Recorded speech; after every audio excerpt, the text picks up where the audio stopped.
All right, today I'm breaking down my full mobile editing workflow using Adobe Premiere. This is how I edit everything. In the car, on my lunch break, wherever, it doesn't matter. When I get a sliver of time, this is what I'm using. No studio, no excuses, just progress. Let's get into it.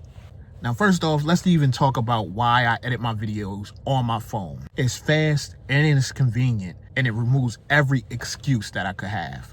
And by doing it on my phone, it allows me to post every day. I don't have time for a whole setup at home.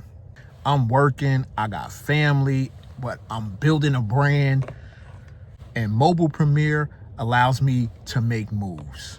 Listen, convenience is a superpower, especially when you're trying to make moves. So here's the beginning of my workflow and how I record my videos. I shoot my videos on my phone. Natural light is in the car, even though right now it's a little dark, but you get the picture. I keep my phone at a slight angle. I make sure the audio is clear. Typically I use a mic, but in Adobe Premiere, you can enhance the audio a little bit. We'll get into that later. And most importantly, I don't overthink it and I just hit record. Your camera on your phone is good enough. Your consistency is what's more important. That's what really matters.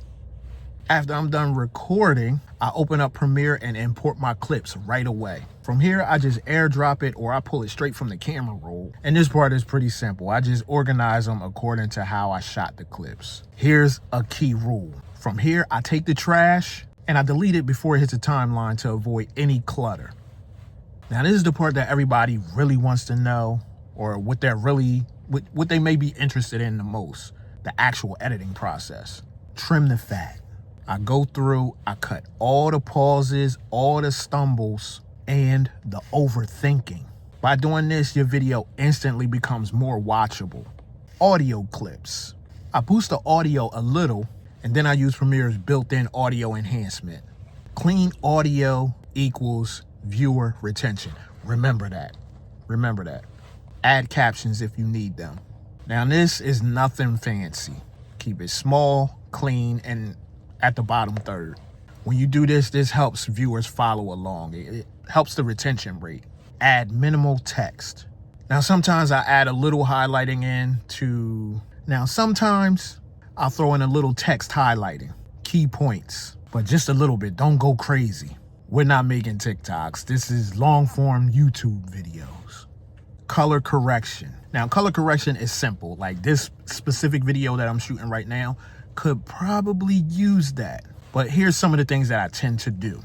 I give it a tiny brightness bump, a slight contrast, keep your skin tone natural. A tiny brightness bump, a slight contrast. Keep the skin natural as possible. And don't oversaturate, and that's it. Now, your export settings. 1080p, high bit rate, and done. From here, I just upload it straight from my phone. Editing is just removing everything that gets in the way of the message. Now, the real advantage of editing like this, it makes you like unstoppable, especially when it comes to creating content on the go. You can edit anywhere. The real advantage of editing like this is it makes you unstoppable. You can basically edit anywhere. You don't have to wait for the perfect conditions.